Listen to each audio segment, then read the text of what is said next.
71-এর ময়লা যেভাবে কোনোভাবে লাগে নাই, পানের ফোঁটাও তার শরীরে কোনোদিনও লাগে নাই। তার জীবনটা তিনি অত্যন্ত পরিচ্ছন্নভাবে কাটাইছেন। আমরা শখ করি, আহ্লাদ করি, আমরা চিন্তা করি দুনিয়ার বড় বড় দালানের চিন্তা করি, ঘরের চিন্তা করি, ভালো জামা কাপড়ের চিন্তা করি, কিন্তু হিসাব করলে আল্লামা সাঈদীকে দেখা যেত অনেক সুন্দর জামা পড়ছে, কিন্তু অনেক দামি না, খুব সামান্য অল্প দামের পাঞ্জাবি।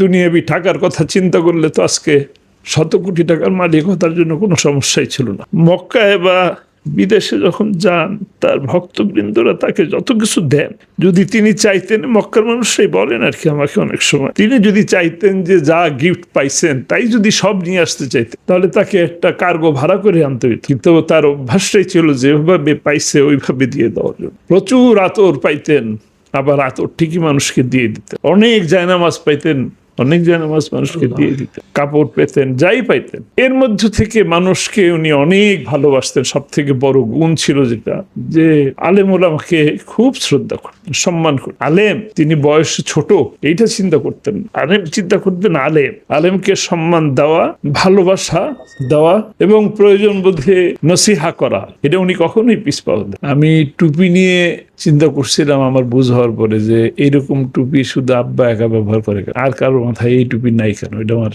একসময় চিন্তা আসলো। আমার ছোটবেলা টুপি পাই না, পরে ওই টুপিটা আসলে এরকম ছিল যে আব্বা নিজে আঁকতেন পেন্সিল দিয়ে কাপড়ের উপরে, এরপরে সেই টুপি আমার আম্মা সেলাই করতেন, আবার সেই জায়গাগুলো কালার দিয়ে দিতেন, যে এইটা এই পাতায় এই কালার হবে, এই ফুলে এই কালার হবে, সেইভাবে টুপিটা তৈরি হতো।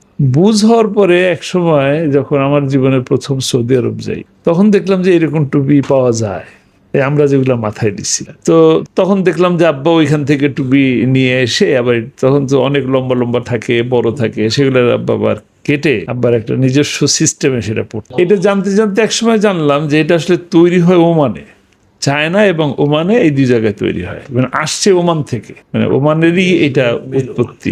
তো একসময় আল্লাহ আমাকে ওমানেও নিল, ওমানে একসময় গেলাম। তো ওমানে বিভিন্ন দোকানে এরকম টুপি বিক্রি করে, আমাদের বাংলাদেশি ভাইরাও আছে, নানান দেশি আছে, ইন্ডিয়ানও আছে। আপনারা এটা কোথায় পাইলেন?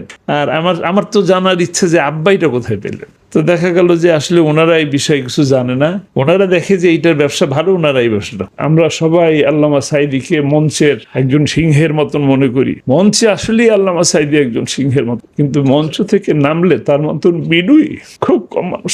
উনি যেভাবে কোরআনকে মানুষের সামনে উপস্থাপন করছেন, বিশ্বাস করেন, তার জীবনের সমস্ত পদক্ষেপ ছিল কোরআনকে মানা। তিনি কোরআনকে শুধু মানুষের কাছে উপস্থাপন করার জন্যই সচেষ্ট ছিলেন না, কোরআনকে মেনে চলার প্রত্যয় নিয়ে তিনি চলতেন। আজকে আমি আমার ভাইদের সামনে আহ্বান জানাবো, আপনারাও দায়ী আল্লাহ, আপনারা কোরআনের কথা ময়দানে বলেন, আমরা যেন সকলেই কোরআনকে মানতে পারি, সেই তৌফিক আল্লাহ তাআলা আমাদেরকে দান করেন। আর সেই সাথে আপনাদের যে দাবিগুলো আছে, সেই দাবি পূরণ করার আমরা যেন সকলে সচেষ্ট থাকি। আব্বা জেলে থাকা অবস্থায় জেলের ভিতর থেকে যখন আমরা সাক্ষাৎ করে বেরোতাম, তখন উনি বলতেন যে ফাউন্ডেশনের সকল প্রতিষ্ঠান এবং দারুল কোরআনকে যেহেতু তোমার উপরে দায়িত্ব, কাজেই তুমি এটা জীবন দিয়ে, মান দিয়ে এটাকে রক্ষা করবে।